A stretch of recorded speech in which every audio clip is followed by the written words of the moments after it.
And welcome to another wonderful week right here on the Andrew Cooperrider Show. Today's show, packed with good information, keeping you up to date on everything going on that deals with politics right here in Kentucky. And on today's show, well, the Senate race is getting awfully spicy as Andy Barr and Cameron campaigns trade jabs with one another. We are over a year out from this election. It's already getting spicy. We'll go into exactly what was said. Then I'll take a dive into something people don't really talk about. HIV funding here in the state. Just how many millions of dollars are we spending on it?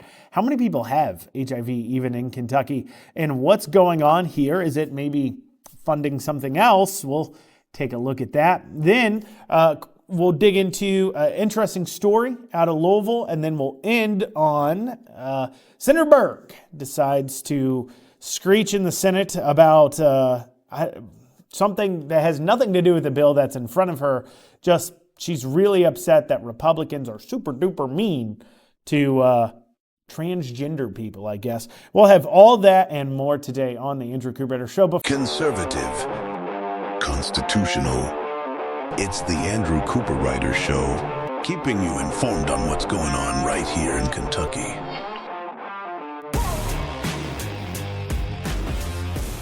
Before I dig down into it, please make sure you've liked, comment, share, subscribe. If you're listening to this on the radio, watching on TV, head over to theandrewshow.com. See all the places where you can listen to the shows that come out that aren't on the TV or radio. Release at least one extra one a week there, so make sure you're subscribed.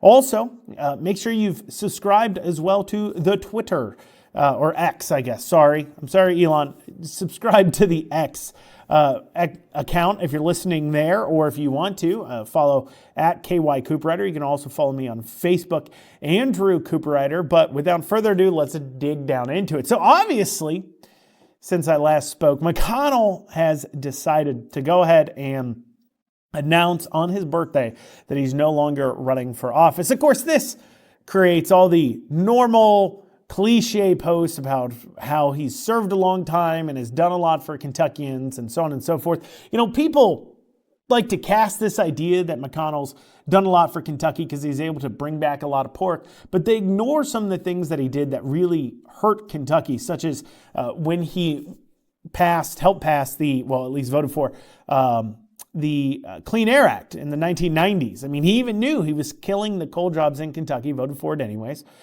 pushed it anyways. And in doing so, he also created the coal severance fund that he thought would make up for it, that then Democrats within the state managed to misuse. So that I guess that goes into his legacy, but people like to ignore that. Of course, we can look at just the sheer advancement of leftist policy, because at the end of the day, McConnell was the leader of the Republicans in the Senate for quite some time, actually the longest in U.S. history. And in that time, he managed to let our adversaries grow, like China, and grow economy-wise, despite the fact that he was so intent on making sure America stood up on the world stage. We'll see, will that got us. Also, of course, the Democrats ruled more and more of our government. Our government moved farther and farther to the left. Our culture moved farther and farther to the left. Really, if you're looking at the legacy of somebody, you got to look at what they accomplished. And if you're a conservative, a Republican, you look at what was done and accomplished during his tenure, and you don't see anything to be too proud of. And that's obvious when you look at the fact that the candidates vying for his seat are, for the most part, trying to run as fast as they possibly can away from McConnell, being associated with McConnell. It has become a real problem for him. You know, it's not normal that an incumbent senator or a sitting senator in the state isn't asked and doesn't go out and campaign with candidates at all. Doesn't support them out in the open, doesn't endorse people, doesn't even come out and support them in general elections, let alone primaries.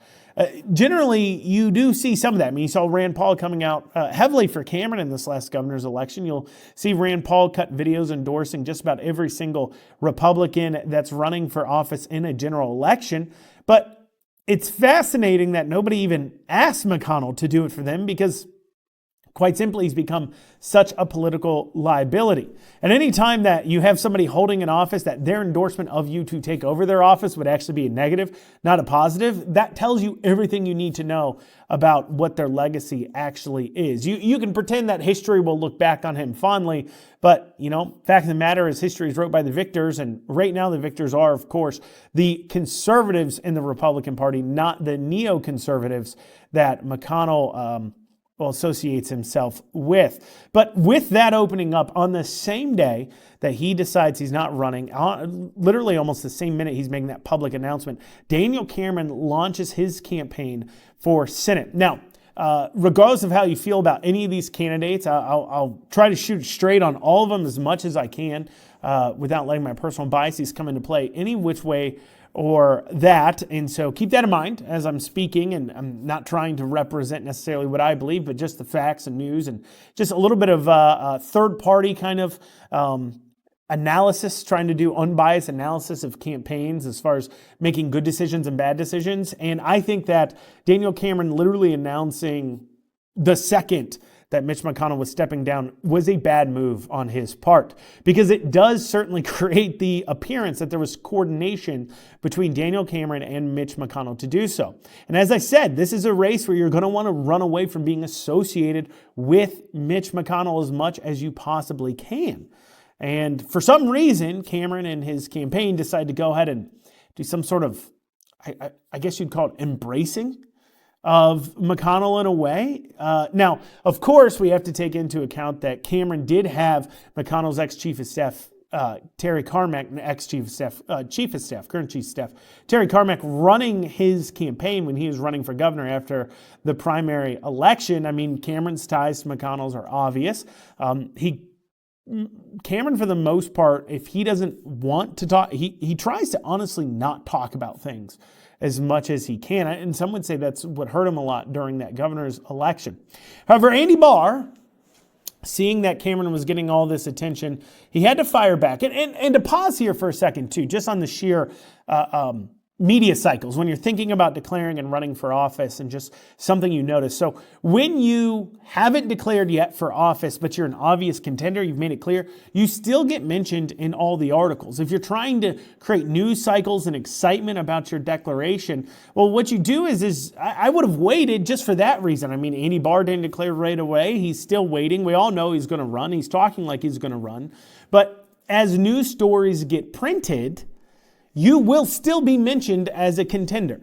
You will be mentioned as somebody that could run in that position. If you are somebody who could potentially win, polling well, Cameron currently is, of course, polling at the top of the pack with near universal name ID as well. And the fact that he is not polling with a majority with near universal name ID and with nobody else having really ran any kind of campaigns, it does possibly point to some troubles for the Cameron campaign, but putting that to the side, you're still going to get mentioned in the media. So you need to time out your timing of announcements. Now, announcing early does have its benefits. Of course, it gives you the ability to start to fundraise faster. And also, it does mean that in any further articles, if somebody does make an announcement, of course, you will get mentioned in those papers, those articles as well. That being stated, Andy Barr did not waste time in going ahead and going after Cameron, of course. And, Cameron's campaign seems to have responded in kind. And I hear a lot from people, and we'll go over exactly what they said, but I hear a lot from people that say they don't like this kind of campaigning. It gets ugly, it gets mean, everything else. But at the end of day one, I have to tell you, to kind of get used to it. You just accept it. This is how campaigns are run. The people love it. They love the mudslinging. They do.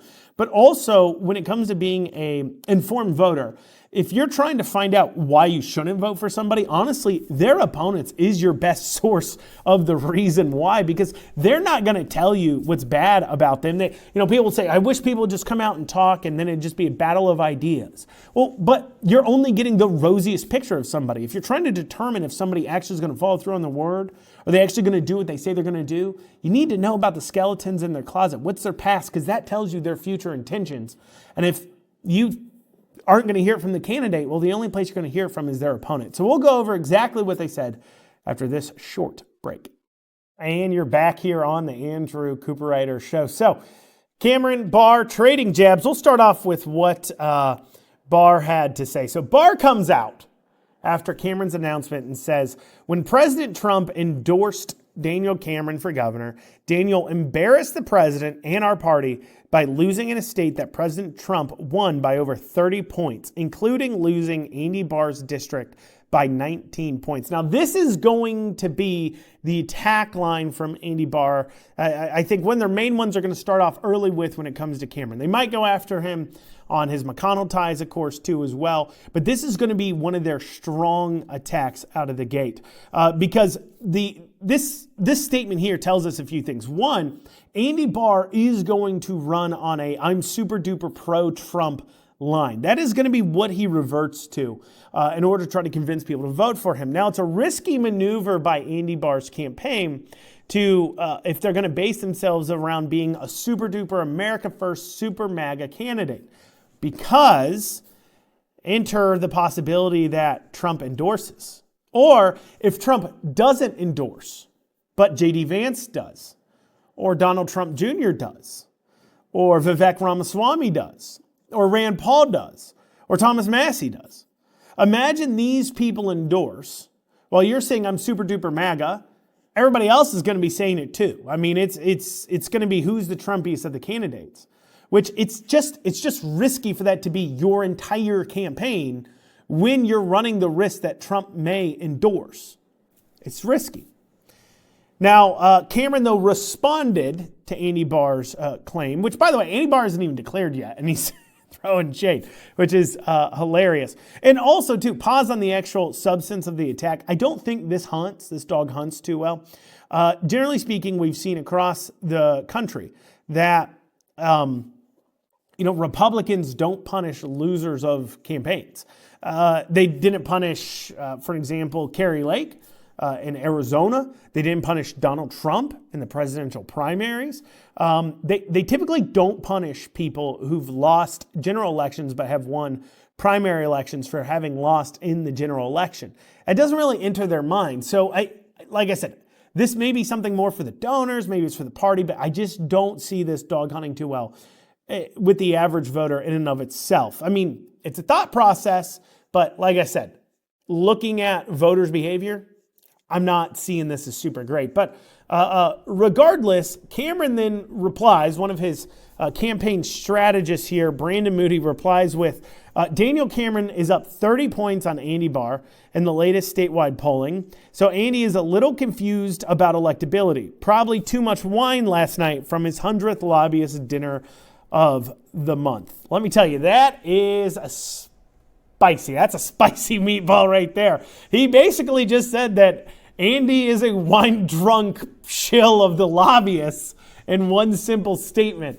And that really sets a tone. I would say the Cameron campaign took it pretty personal to Barr to go after Daniel Cameron so early on, throwing those rocks so early, setting the tone for what this campaign is going to be. And so I guess the Cameron campaign decided they're not going to pull any punches this time around.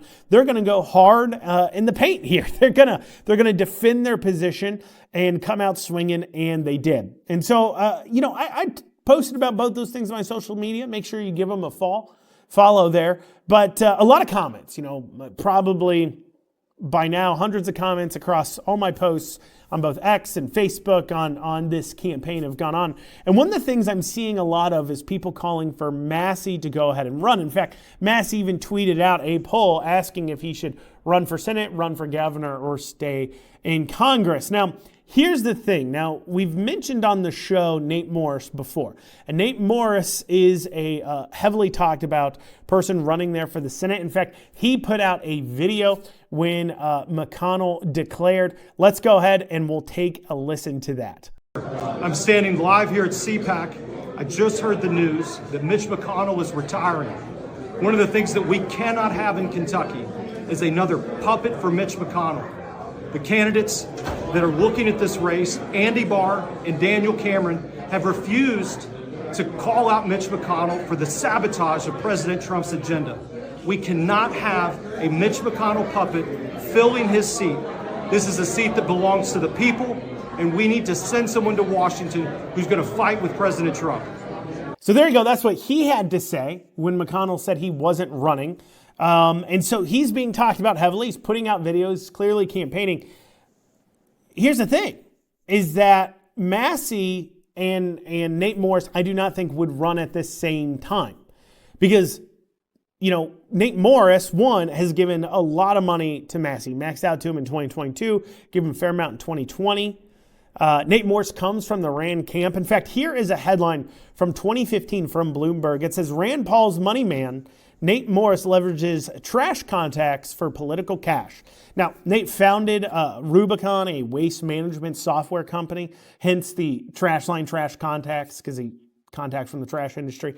But Morris has raised hundreds of thousands of dollars for Rand Paul. He's given thousands of dollars to Massie, maybe, and has raised him a lot of money. I didn't dig that deep into it, but clearly he comes from that side of the Republican Party, at least nationally. Locally, obviously not as good donors, I would say, but, if it's, I can forgive a lot of candidates for who they give to locally, per se.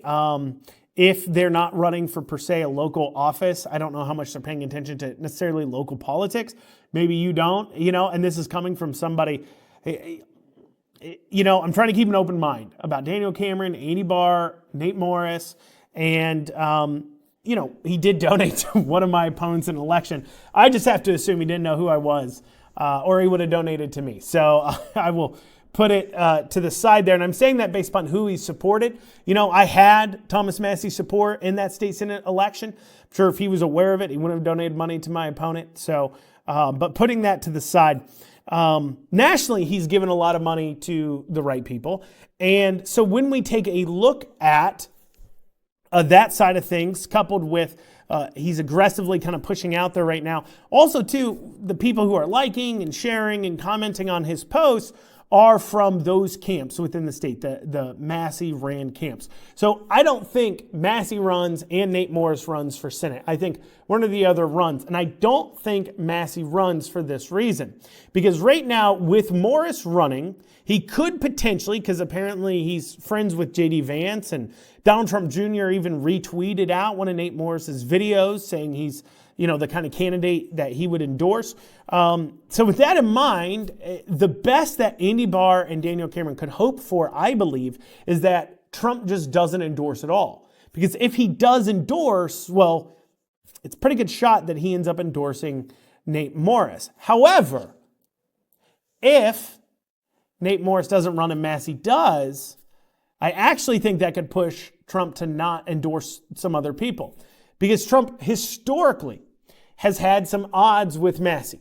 And look, you can disagree with Massie's votes, agree with them or everything else, but you got to keep in mind it's a political ecosystem. And Massie is America First before it was called America First. And he's been very particular about what he supports. He'll never support expanded funding. He'll never support a lot of things. And sometimes he's come to odds with Trump and they've had issues. Now, since then, Trump has endorsed him in a congressional race, but running for the Senate, he may look at Massie and say, look, you've obstructed me before and my agenda, whatever that means, in Congress back during the 2016 to 2020. Mainly it was Massie, of course, making Congress people come in to vote on the COVID relief package that Trump just wanted to go ahead and get passed, right, wrong, or indifferent. That's what exactly happened that made him show up on Trump's radar as a person maybe that Trump doesn't always like, but Trump is a forgiving person. So maybe Trump would endorse Massie. Maybe he'd stay out of it if some people asked him to. But it could push him to endorse somebody like Andy Barr or perhaps Daniel Cameron again. So I actually think, while I understand people calling for Massie to run, I mean, just honestly, if Massie ran for Senate, he would have my vote, hands down. He would have my vote. He's a stalwart defender of liberty ideals and conservative ideals, and that's who I am.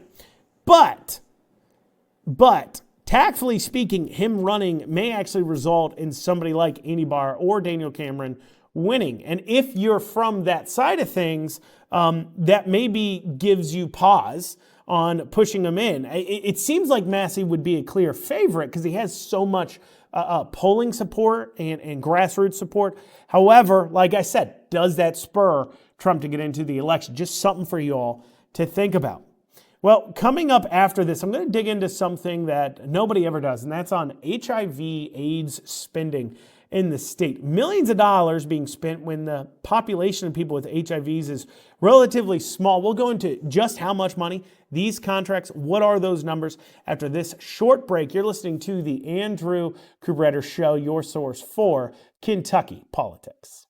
And you're back on the Andrew Cooperrider Show. Now, those of you who've listened to the show for any length of time know that I just about once a month dig through government contracts and just pull out a few that raise some eyebrows. Now, sometimes there's contracts that I don't go into because whether or not we should be spending money on that gets into a more intricate argument than it should sometimes, or sometimes it's just about the sheer amount of money that they spend. And one thing I've noticed, though, digging through the contracts is I'll see just at a glance in my head, I was thinking, that's a few $1 million that I'm seeing us spend almost every month on HIV prevention. So that led me to my first question. How many people actually have HIV in Kentucky? Like, we're spending a lot of money. Do we have a lot of these infections? Well, according to the Cabinet for Health and Family Services, apparently, starting in the 1980s, it's actually been required for states to track HIV infections. So since, I believe, 1984, there have been 12,034 cumulative HIV infections. That's all total people who've been diagnosed with an HIV infection. Now, obviously, out of that 12,000, some have, whether it's moved on to another state or have passed away. Of course, we've been tracking this now for near on 50 years. So it just stands to reason that if somebody was, 25 or 30 in 1990 that was diagnosed with it, that would put them at, 64 now, right? No, that put them at 74 now, right? It's been about 50 or so years, 44 years since 1980.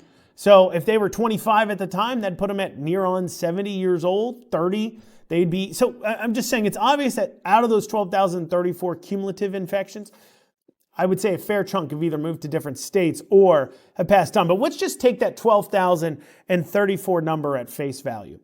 And then they also track new infections a year. And in the year of 2023, they said there was just south, about 396 new reported HIV infections a year. And so I saw that number and I said, man, I've seen us spending a lot of money on this. Let me go through the year of 2024 and see exactly how much in contracts we've handed out and personnel contracts and service contracts for HIV and AIDS services. And the total amount in 2024 we've given out, keep in mind, this is for a total population infections since 1980 of 12,034 with only 400 new infections a year. We as a state are spending $7,442,227 on HIV and AIDS, whether that's research, intervention, services, or prevention. And you say, what exactly, how's that break down? So I grabbed these contracts here and I want to kind of lay them out. Now, if I just say HIV, early intervention or prevention, it means, if I don't specify who it was given to, it means it was generally given to a hospital, a private hospital of some sort, as a grant money or a give out money from the state. So here we go. This is in 2024, $199,534 for HIV early intervention, $150,000 for HIV early intervention, $150,000 for HIV early intervention. These are all separate contracts. $400,000 for HIV information, for handing out HIV information. $1,191,540 for HIV infectious disease staffing, such as and here, and they spelled out in the contract exactly all the positions. There's about 4 of them there, but such as an HIV/AIDS senior epidemiologist. There you go. $150,000 for HIV prevention services, $400,000 to the Legal Aid Society for support services to HIV plus eligible clients in Louisville region. So that's in 1 year. They gave $400,000 to, I guess, a nonprofit legal foundation specifically for people with HIV. I knew that people with HIV, obviously they have, medical bills they deal with and medical services they get special and prevention. And you know what? I listed those early prevention. All I'm going to say is that's a lot of condoms. HIV prevention is easy as wear a condom, and specifically in this case, we see a lot of HIV infections in the homosexual community. So, one, you could not engage in homosexual behavior. That's a good way to prevent it. But two, the other way, if you are going to engage in that behavior, you could wear a condom. And then this all goes away. That's what's kind of crazy, I think, about HIV, generally speaking. I understand there's some infections that happen due to blood sharing or something like that. But just wear a condom goes a long way to preventing this. And I think that's part of why this number is so crazy to me. Maybe it isn't to you, but to me, when we look at how we prevent this, it's really, really simple, but yet we're spending over $7 million a year on this. But anyways, so $400,000 to Legal Aid Society, which I don't know that they had special legal bills. Also, $689,418 to Louisville Pride Foundation to provide funds for human immunodeficiency, virus-acquired, HIV, AIDS syndrome, core and support services, which, by the way, that seems to be actually the bulk of that group's funding. And that leaves some questions. That's kind of odd to me because they don't even have that on their website of support services. No, they have a Paint with Pride weekly event. They do a festival of Pride festivals and things, but they don't even list that on their website that I could find, despite that being the bulk of their funding. Makes you wonder if it's just a handoff to fund LGBT things. Anyways, $769,700 for HIV plus support services. $1,712,302 for HIV plus support services, $150,000 for an HIV prevention services, $250,000 for HIV stigma index, $249,739 for HIV prevention, $189,175 for HIV prevention, $103,745 for HIV prevention, $100,000 for HIV prevention, $101,000 for HIV prevention, $224,890 for HIV prevention, $121,870 for HIV prevention, $49,258.97 for HIV prevention, $50,000 for HIV prevention, and $40,000 for HIV prevention. That's $7 million, over $7 million being spent on HIV services and prevention. It just seems really, really high. And that's a year. That's a year. We're spending that per year on this kind of thing. For, 400 new infections a year. Literally, if we got to the right, probably, some of these, like I said, could be from sharing needles and other things. But if we literally got to these 400 people and gave them a condom, this whole thing would be over.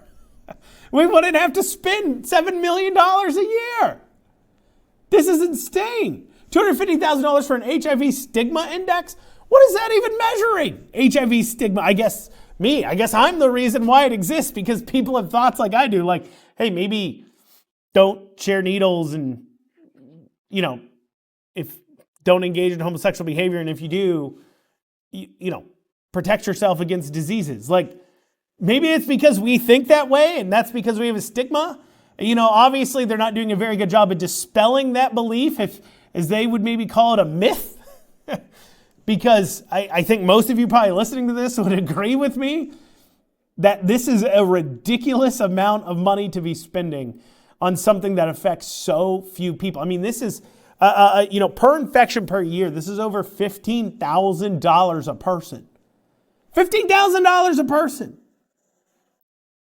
Anyways, coming up after this, there was a shooting in Louisville. We'll briefly cover that. Happened here this past Friday. We'll just talk about what Lexington Police Department, Louisville Police Department had to say about it, because certainly is eyebrow raising. And then we'll also dig into Senator Berg out of Louisville. Had another meltdown in the Senate. We'll talk about that after this short break. You're listening to the Andrew Cooperrider Show. And you're back here on the Andrew Cooperrider Show final segment. So this past Friday, there was a shooting at noon outside of a driver's licensing office in Louisville. This is at noon outside a government building in Louisville, and there was a shooting that regretfully, unfortunately, left 3 dead.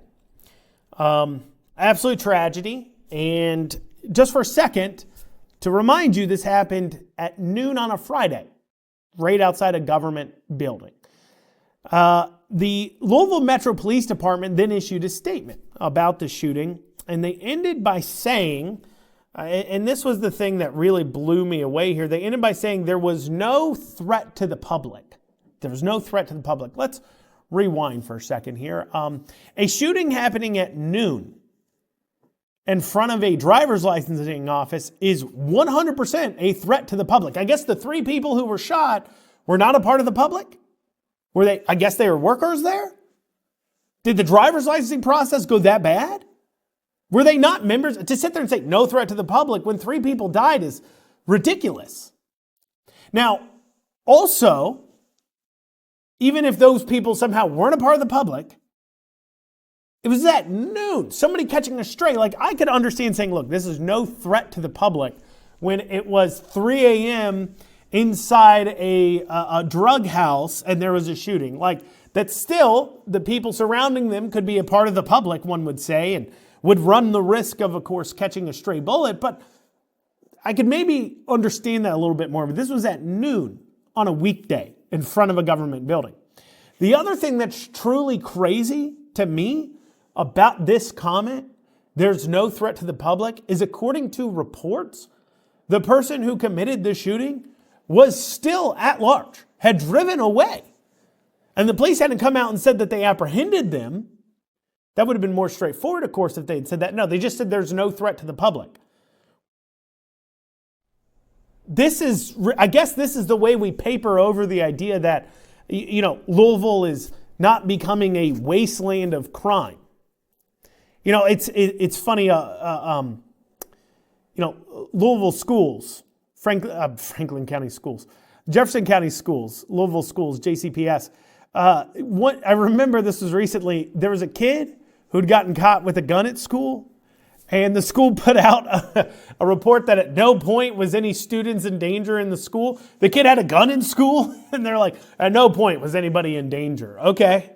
It's just this kind of papering over to make yourself feel better that really bothers me when we have such public safety concerns. But, that's not the only crazy thing coming out of Louisville, of course. There was recently a hearing on Senate Bill 2. Now, Senate Bill 2 would seek to stop the expenditure of taxpayer funds on gender transition drugs in prison. So right now there's, according to the the Department for Corrections here in Kentucky, there's just over about 60 or so people who are taking these gender transition drugs, hormone drugs. And this bill would seek to say, look, we're not paying for that anymore. This isn't going to be on the taxpayer. And Senator Berg, who is known for her hot takes on these particular issues. I mean, most famously, I believe, last year or a year before, she came out and defended the idea of giving pedophiles child dolls for them to work out their urges on. That was a real thing that she did in committee. So, but anyways, regardless, so she comes out and is attacking this bill. Now remember, the bill deals with people taking these drugs in prisons, not just surgeries. However, this is what she had to say. Go ahead and take a listen. Used taxpayer dollars to do gender reassignment surgery of any sort on an inmate here in Kentucky nor does anybody have any plans to do so. So this bill is, again, fear-mongering. They are taking something that nobody has any anticipation of doing, that was never put in regulations, was never considered to be put in regulations, and they are making it like this is something that the crazy people are doing. What percentage of transgender adults in this country have any sort of gender conforming surgery? For top surgery, it's up to 25%, which means 75% of trans people never have any sort of a breast surgery. And for genital surgery, the numbers given nationally are between 4 and 10%. And it's a very small group. We are spending more money as a legislature, having interim committee meetings, calling people from the cabinet to come and testify, speaking on the floor to testify, speaking again in committee to testify, and again today, wasting taxpayer time and money on something that we do not spend taxpayer time and money on. So there you go. There's Berg's screeching comments there. I mean, truly unlikable person. I know for those of you who are just listening to the audio version, you couldn't see her face, but truly, you look at her and you look at the vitriol, you look into her eyes, and you do see somebody who's truly been corrupted by something.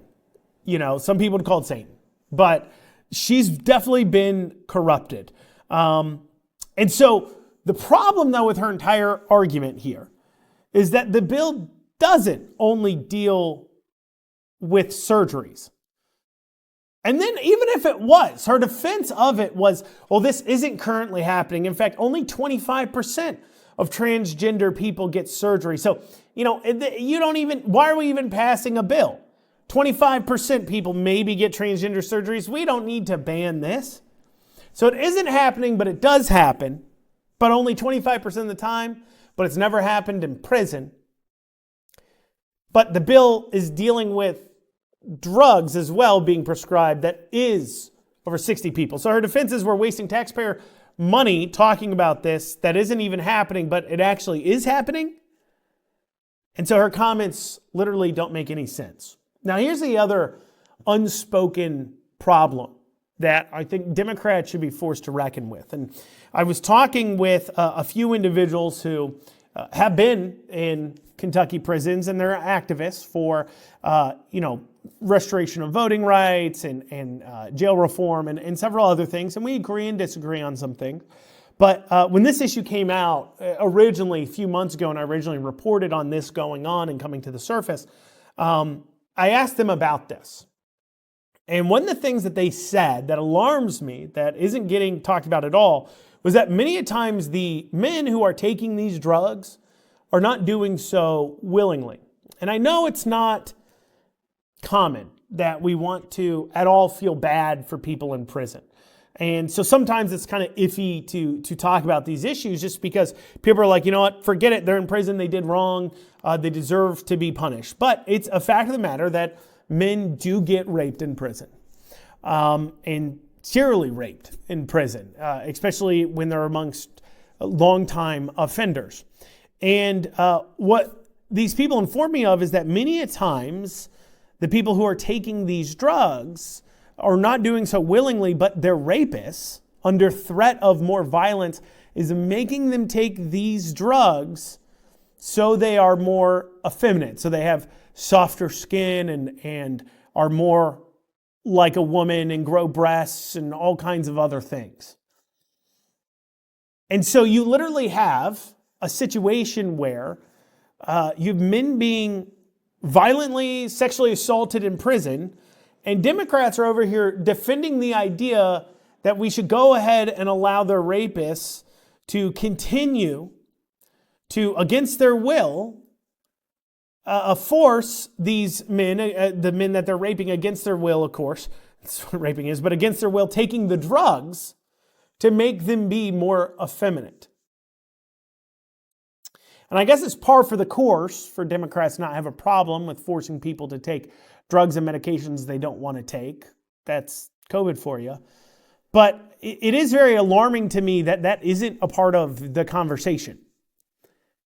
It's alarming to me that Democrats who supposedly care about jail conditions are sitting here defending a process which is resulting in a person's taking gender transitioning drugs in many situations against their will. And as much as these people did things wrong and deserve to go to prison, I don't think anybody would call changing somebody's gender against their will, certainly against their will, but even would say with their consent, is a cruel and unusual punishment. Well, y'all, that's what we got time for today on the Andrew Cooperrider Show. Thank you all so much for joining me. We'll be back here later on this week. Make sure you head over to the Andrew Cooperrider Show. See all the places you can listen. I hope you have a great rest of your day.